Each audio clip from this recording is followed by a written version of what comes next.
This is a disclaimer, an invitation to listen beyond the words. Dear listeners, as you step into this tale, remember, words, like stars, shine in their own way. A name may sound different, a rhythm may shift, but these are not flaws, only the breath of a story made alive. Embrace the creases in the map, the quirks in the voice, the imperfect magic of storytelling. Listen with an open heart, and the journey will remain unchanged. Subscribe for future content updates and new stories. The Plymouth Express Affair by Agatha Christie. Alex Simpson, RN, stepped from the platform at Newton Abbot into a first-class compartment of the Plymouth Express. A porter followed him with a heavy suitcase. He was about to swing it up to the rack, but the young sailor stopped him. No, leave it on the seat. I'll put it up later. Here you are. Thank you, sir. The porter, generously tipped, withdrew. Doors banged. A stentorian voice shouted, Plymouth only. Change for Torquay. Plymouth next stop. Then a whistle blew, and the train drew slowly out of the station. Lieutenant Simpson had the carriage to himself. The December air was chilly, and he pulled up the window. Then he sniffed vaguely and frowned. What a smell there was! Reminded him of that time in hospital and the operation on his leg. Yes, chloroform. That was it. He let the window down again, changing his seat to one with its back to the engine. He pulled a pipe out of his pocket and lit it. For a little time he sat inactive, looking out into the night and smoking. At last he roused himself and, opening the suitcase, took out some papers and magazines, then closed the suitcase again and endeavored to shove it under the opposite seat, without success. Some hidden obstacle resisted it. He shoved harder with rising impatience, but it still stuck out halfway into the carriage. Why the devil won't it go in? He muttered, and hauling it out completely, he stooped down and peered under the seat. A moment later a cry rang out into the night, and the great train came to an unwilling halt in obedience to the imperative jerking of the communication cord. Mon ami, said Poirot, you have, I know, been deeply interested in this mystery of the Plymouth Express. Read this. I picked up the note he flicked across the table to me. It was brief and to the point. Dear sir, I shall be obliged if you will call upon me at your earliest convenience. Yours faithfully, Ebenezer Halliday. The connection was not clear to my mind, and I looked inquiringly at Poirot. For answer he took up the newspaper and read aloud. A sensational discovery was made last night. A young naval officer returning to Plymouth found under the seat of his compartment the body of a woman, stabbed through the heart. The officer at once pulled the communication cord, and the train was brought to a standstill. The woman, who was about 30 years of age and richly dressed, has not yet been identified. And later we have this. The woman found dead in the Plymouth Express has been identified as the Honorable Mrs. Rupert Carrington. You see now, my friend? Or if you do not, I will add this. Mrs. Rupert Carrington was, before her marriage, Flossie Halliday, daughter of Old Man Halliday, the Steel King of America. And he has sent for you? Splendid. I did him a little service in the past, an affair of bearer bonds. And once, when I was in Paris for a royal visit, I had Mademoiselle Flossie pointed out to me. La jolie petite pensionnaire. She had the jolie dot too. Caused trouble. She nearly made a bad affair. How was that? A certain Count de la Rochefort. Un bien mauvais sujet. A bad hat, as you would say. An adventurer pure and simple, who knew how to appeal to a romantic young girl. Luckily, her father got wind of it in time. He took her back to America in haste. I heard of her marriage some years later, but I know nothing of her husband. I said. The Honorable Rupert Carrington is no beauty, by all accounts. He'd pretty well run through his own money on the turf, and I should imagine Old Man Halliday's dollars came along in the nick of time. I should say that for a good-looking, well-mannered, utterly unscrupulous young scoundrel, it would be hard to find his match. Ah, the poor little lady. Elle n'est pas bien tombée. I fancy he made it pretty obvious at once that it was her money, and not she, that had attracted him. I believe they drifted apart almost at once. I have heard rumors lately that there was to be a definite legal separation. Old Man Halliday is no fool. He would tie up her money pretty tight. I dare say. Anyway, I know as a fact that the Honorable Rupert is said to be extremely hard up. Aha! I wonder. You wonder what? My good friend, do not jump down my throat like that. You are interested, I see. Supposing you accompany me to see Mr. Halliday. There is a taxi stand at the corner. A very few minutes sufficed to whirl us to the superb house in Park Lane rented by the American magnate. We were shown into the library, and almost immediately we were joined by a large, stout man, with piercing eyes and an aggressive chin. "M. Poirot," said Mr. Halliday. "I guess I don't need to tell you what I want you for. You've read the papers, and I'm never one to let the grass grow under my feet. I happened to hear you were in London, and I remembered the good work you did over those bonds. Never forget a name. I've got the pick of Scotland Yard, but I'll have my own man as well. Money no object. All the dollars were made for my little girl, and now she's gone. I'll spend my last cent to catch the damned scoundrel that did it. See? So it's up to you to deliver the goods." Poirot bowed. "I accept, monsieur, all the more willingly that I saw your daughter in Paris several times. And now I will ask you to tell me the circumstances of her journey to Plymouth and any other details that seem to you to bear upon the case." "Well, to begin with," responded Halliday, "she wasn't going to Plymouth. She was going to join a house party at Avonmead Court, the Duchess of Swansea's place. She left London by the 12:14 from Paddington, arriving at Bristol, where she had to change at 2:50. The principal Plymouth Expresses, of course, run via Westbury, and do not go near Bristol at all. The 12:14 does a non-stop run to Bristol, afterward stopping at Weston, Taunton, Exeter, and Newton Abbot. My daughter traveled alone in her carriage, which was reserved as far as Bristol, her maid being in a third-class carriage in the next coach." Poirot nodded, and Mr. Halliday went on. "The party at Avonmead Court was to be a very gay one, with several balls, and in consequence my daughter had with her nearly all her jewels, amounting in value perhaps to about $100,000. "A moment," interrupted Poirot. "Who had charge of the jewels? Your daughter or the maid?" "My daughter always took charge of them herself, carrying them in a small blue morocco case. Continue, monsieur." "At Bristol the maid, Jane Mason, collected her mistress' dressing bag and wraps, which were with her, and came to the door of Flossie's compartment. To her intense surprise, my daughter told her that she was not getting out at Bristol, but was going on farther. She directed Mason to get out the luggage and put it in the cloakroom. She could have tea in the refreshment room, but she was to wait at the station for her mistress, who would return to Bristol by an up train in the course of the afternoon. The maid, although very much astonished, did as she was told. She put the luggage in the cloakroom and had some tea. But up train after up train came in, and her mistress did not appear. After the arrival of the last train, she left the luggage where it was, and went to a hotel near the station for the night. This morning she read of the tragedy, and returned to town by the first available train. Is there nothing to account for your daughter's sudden change of plan? Well, there is this. According to Jane Mason at Bristol, Flossie was no longer alone in her carriage. There was a man in it who stood looking out of the farther window so that she could not see his face.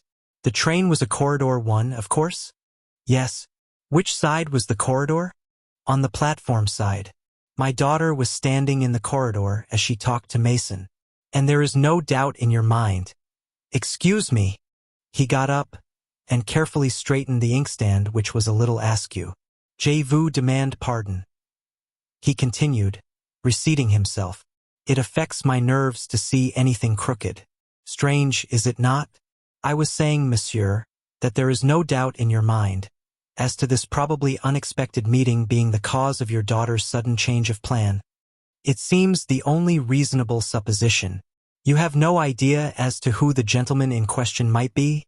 The millionaire hesitated for a moment, and then replied, No, I do not know at all. Now, as to the discovery of the body? It was discovered by a young naval officer who at once gave the alarm. There was a doctor on the train.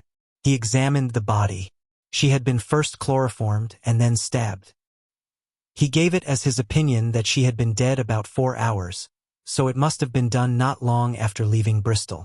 Probably between there and Weston, possibly between Weston and Taunton, and the jewel case.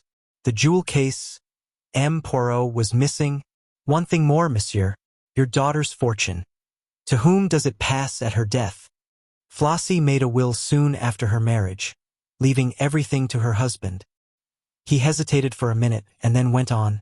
I may as well tell you, Monsieur Poirot, that I regard my son-in-law as an unprincipled scoundrel, and that, by my advice, my daughter was on the eve of freeing herself from him by legal means. No difficult matter. I settled her money upon her in such a way that he could not touch it during her lifetime, but although they have lived entirely apart for some years, she has frequently acceded to his demands for money, rather than face an open scandal. However, I was determined to put an end to this, and at last Flossie agreed, and my lawyers were instructed to take proceedings. And where is Monsieur Carrington? In town. I believe he was away in the country yesterday, but he returned last night. Poirot considered a little while. Then he said, I think that is all, monsieur. You would like to see the maid, Jane Mason? If you please. Halliday rang the bell and gave a short order to the footman. A few minutes later Jane Mason entered the room, a respectable, hard-featured woman, as emotionless in the face of tragedy as only a good servant can be. You will permit me to put a few questions? Your mistress. She was quite as usual before starting yesterday morning? Not excited or flurried? Oh, no, sir. But at Bristol she was quite different? Yes, sir. Regular upset. So nervous she didn't seem to know what she was saying. What did she say exactly? Well, sir, as near as I can remember, she said, Mason, I've got to alter my plans. Something has happened. I'm not getting out here after all. I must go on. Get out the luggage and put it in the cloakroom. Then have some tea and wait for me in the station. Wait for you here, ma'am? I asked. Yes. Don't leave the station. I shall return by a later train. I don't know when. It mayn't be until quite late. Very well, ma'am, I says. It wasn't my place to ask questions, but I thought it very strange. It was unlike your mistress, eh? Very unlike her, sir. What did you think? Well, sir, I thought it was to do with the gentleman in the carriage. She didn't speak to him, but she turned round once or twice as though to ask him if she was doing right. But you didn't see the gentleman's face? No, sir. He stood with his back to me all the time. Can you describe him at all? He had on a light fawn overcoat and a traveling cap. He was tall and slender, and the back of his head was dark. You didn't know him? Oh, no, I don't think so, sir. It was not your master, Mr. Carrington, by any chance? Mason looked rather startled. Oh, I don't think so, sir. But you are not sure? It was about the master's build, sir, but I never thought of it being him. We so seldom saw him. I couldn't say it wasn't him. Poirot picked up a pin from the carpet and frowned at it severely. Then he continued, Would it be possible for the man to have entered the train at Bristol before you reached the carriage? Mason considered. Yes, sir, I think it would. My compartment was very crowded, and it was some minutes before I could get out, and then there was a very large crowd on the platform, and that delayed me too. But he'd only have had a minute or two to speak to the mistress that way. I took it for granted that he'd come along the corridor. That is more probable, certainly. He paused, still frowning. You know how the mistress was dressed, sir? The papers give a few details, but I would like you to confirm them. She was wearing a white fox fur toque, sir, with a white spotted veil, and a blue frieze coat and skirt. The shade of blue they call electric. Rather striking. Yes, remarked Halliday. Inspector Japp is in hopes that that may help us to fix the spot where the crime took place. Anyone who saw her would remember her. Precisement. Thank you, mademoiselle. The maid left the room. Well, Poirot got up briskly. That is all I can do here, except, monsieur, that I would ask you to tell me everything. But everything. I have done so. You are sure? Absolutely. Then there is nothing more to be said. I must decline the case. Why? Because you have not been frank with me. I assure you. No, you are keeping something back. There was a moment's pause, and then Halliday drew a paper from his pocket and handed it to my friend. I guess that's what you're after, Monsieur Poirot. though how you know about it fairly gets my goat." Poirot smiled and unfolded the paper. It was a letter written in thin, sloping handwriting. Poirot read it aloud. "Cher Madame, it is with infinite pleasure that I look forward to the felicity of meeting you again. After your so amiable reply to my letter, I can hardly restrain my impatience. I have never forgotten those days in Paris. It is most cruel that you should be leaving London tomorrow. However, before very long, and perhaps sooner than you think, I shall have the joy of beholding once more the lady whose image has ever reigned supreme in my heart. Believe, chère Madame, all the assurances of my most devoted and unaltered sentiments. Armand de la Rochefort." Poirot handed the letter back to Halliday with a bow. "I fancy, monsieur, that you did not know that your daughter intended renewing her acquaintance with the Count de la Rochefort? It came as a thunderbolt to me. I found this letter in my daughter's handbag. As you probably know, Monsieur Poirot, this so-called Count is an adventurer of the worst type." Poirot nodded. "But what I want to know is how you knew of the existence of this letter?" My friend smiled. "Monsieur, I did not. But to track footmarks and recognize cigarette ash is not sufficient for a detective. He must also be a good psychologist. I knew that you disliked and mistrusted your son-in-law. He benefits by your daughter's death. The maid's description of the mysterious man bears a sufficient resemblance to him. Yet you are not keen on his track. Why?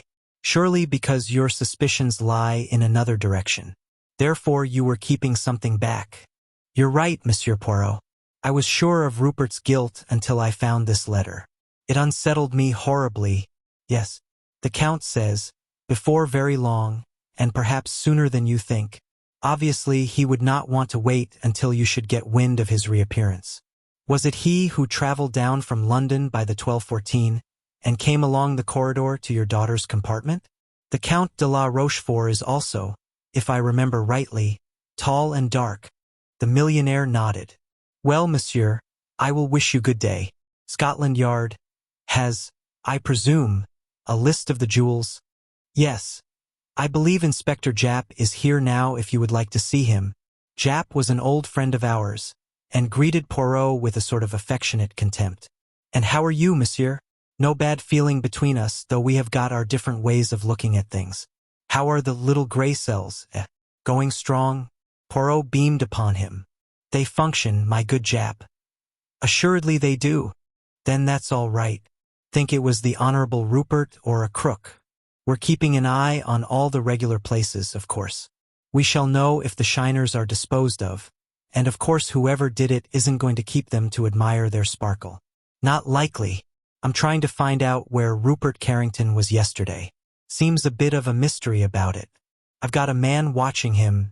A great precaution, but perhaps a day late, suggested Poirot gently. You always will have your joke, Monsieur Poirot. Well, I'm off to Paddington. Bristol, Weston, Taunton, that's my beat. So long. You will come round and see me this evening, and tell me the result? Sure thing if I'm back. That good inspector believes in matter in motion, murmured Poirot as our friend departed. He travels. He measures footprints. He collects mud and cigarette ash. He is extremely busy. He is zealous beyond words. And if I mention psychology to him, do you know what he would do, my friend? He would smile. He would say to himself, poor old Poirot. He ages. He grows senile. Japp is the younger generation knocking on the door. And ma foi, they are so busy knocking that they do not notice that the door is open. And what are you going to do? As we have carte blanche, I shall expend threepence in ringing up the Ritz, where you may have noticed our Count is staying. After that, as my feet are a little damp, and I have sneezed twice, I shall return to my rooms and make myself a tisano over the spirit lamp. I did not see Poirot again until the following morning. I found him placidly finishing his breakfast. Well, I inquired eagerly. What has happened? Nothing. But Japp. I have not seen him. The Count. He left the Ritz the day before yesterday. The day of the murder? Yes. Then that settles it. Rupert Carrington is cleared. Because the Count de la Rochefort has left the Ritz? You go too fast, my friend. Anyway, he must be followed, arrested. But what could be his motive? $100,000 worth of jewelry is a very good motive for anyone. No, the question to my mind is, why kill her? Why not simply steal the jewels? She would not prosecute. Why not? Because she is a woman, mon ami. She once loved this man. Therefore she would suffer her loss in silence. And the Count, who is an extremely good psychologist where women are concerned, hence his successes, would know that perfectly well. On the other hand, if Rupert Carrington killed her, why take the jewels, which would incriminate him fatally? As a blind, perhaps you are right, my friend. Ah, here is Jap. I recognize his knock. The inspector was beaming good-humoredly. Morning, Poirot. Only just got back. I've done some good work. And you? Me, I have arranged my ideas, replied Poirot placidly. Jap laughed heartily. Old chap's getting on in years, he observed beneath his breath to me. That won't do for us young folk, he said aloud. Quel damage? Poirot inquired. Well, do you want to hear what I've done? You permit me to make a guess? You have found the knife with which the crime was committed by the side of the line between Weston and Taunton, and you have interviewed the paper boy who spoke to Mrs. Carrington at Weston. Jap's jaw fell. How on earth did you know? Don't tell me it was those almighty little gray cells of yours. I am glad you admit for once that they are almighty. Tell me, did she give the paper boy a shilling for himself? No, it was half a crown. Jap recovered his temper and grinned. Pretty extravagant. These rich Americans. And in consequence the boy did not forget her? Not he. Half-crowns don't come his way every day. She hailed him and bought 2 magazines. One had a picture of a girl in blue on the cover. That'll match me, she said. Oh, he remembered her perfectly. Well, that was enough for me. By the doctor's evidence, the crime must have been committed before Taunton. I guess they'd throw the knife away at once, and I walked down the line looking for it. And sure enough, there it was. I made inquiries at Taunton about our man, but of course it's a big station, and it wasn't likely they'd notice him. He probably got back to London by a later train. Poirot nodded. Very likely, but I found another bit of news when I got back. They're passing the jewels, all right. That large emerald was pawned last night, by one of the regular lot. Who do you think it was? I don't know. Except that he was a short man. Jap stared. Well, you're right there. He's short enough. It was Red Narky. Who on earth is Red Narky? I asked. A particularly sharp jewel thief, sir. And not one to stick at murder. Usually works with a woman. Gracie Kidd. But she doesn't seem to be in it this time, unless she's got off to Holland with the rest of the swag. You've arrested Narky? Sure thing. But mind you, it's the other man we want. The man who went down with Mrs. Carrington in the train. He was the one who planned the job, right enough. But Narky won't squeal on a pal. I noticed that Poirot's eyes had become very green. I think, he said gently, that I can find Narky's pal for you, all right? One of your little ideas, eh? Jap eyed Poirot sharply. Wonderful how you manage to deliver the goods sometimes. At your age and all. Devil's own luck, of course. Perhaps, murmured my friend. Hastings, my hat. And the brush.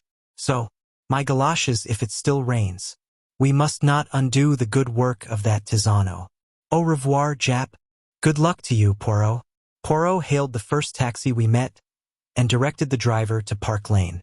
When we drew up before Halliday's house, he skipped out nimbly, paid the driver and rang the bell. To the footman who opened the door he made a request in a low voice, and we were immediately taken upstairs.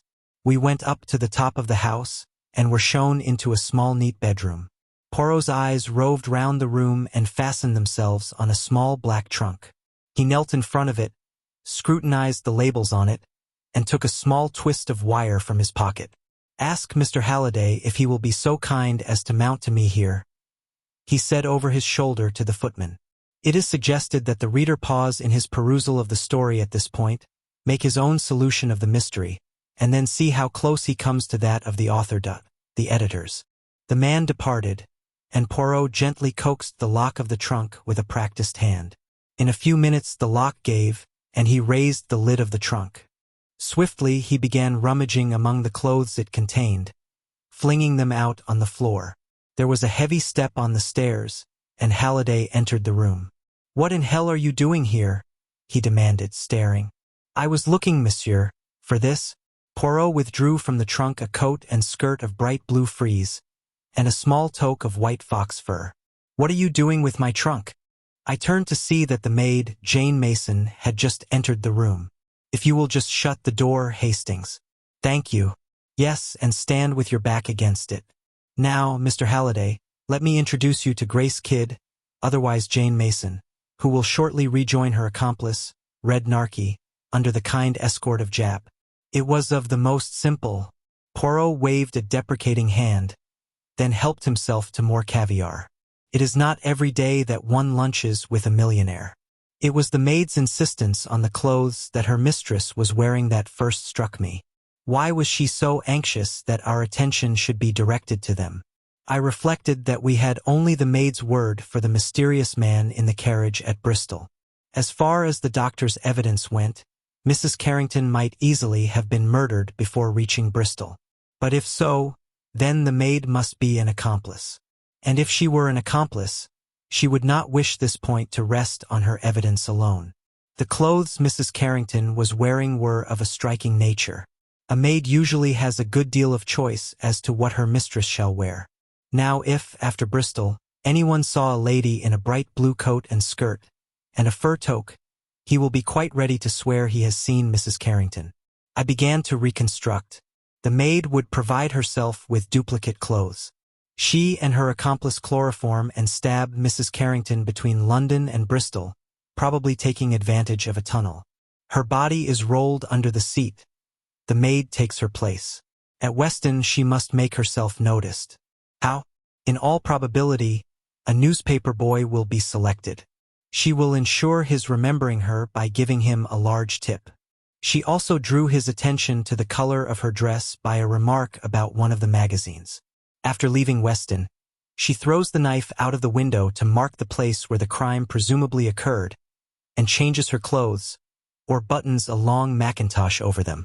At Taunton she leaves the train and returns to Bristol as soon as possible, where her accomplice has duly left the luggage in the cloakroom. He hands over the ticket and himself returns to London. She waits on the platform, carrying out her role, goes to a hotel for the night and returns to town in the morning exactly as she said. When Jap returned from his expedition, he confirmed all my deductions. He also told me that a well-known crook was passing the jewels. I knew that whoever it was would be the exact opposite of the man Jane Mason described. When I heard that it was Red Narky who always worked with Gracie Kidd, well, I knew just where to find her. And the Count? The more I thought of it, the more I was convinced that he had nothing to do with it. That gentleman is much too careful of his own skin to risk murder. It would be out of keeping with his character. "Well, Monsieur Poirot," said Halliday, "I owe you a big debt, and the check I write after lunch won't go near to settling it." Poirot smiled modestly and murmured to me, "The good Jap, he shall get the official credit, all right, but though he has got his Gracie Kidd, I think that I, as the Americans say, have got his goat." Dear listener, we close the pages on another tale, a journey through words, imagination, and emotion. Here at the Falls Audiobook, where stories flow like a river's current, carrying you to distant worlds and uncharted depths. We thank you for joining us. As always, we invite you to linger a little longer. Subscribe to our channel to discover more stories waiting to be heard, each a cascade of voices, ideas, and artistry. And remember, every great story begins with a single word. Perhaps the next one will begin with you. Until our voices meet again, may your days be filled with quiet moments, rich pages, and the soothing sound of a story well told. This is the Falls Audiobook, signing off.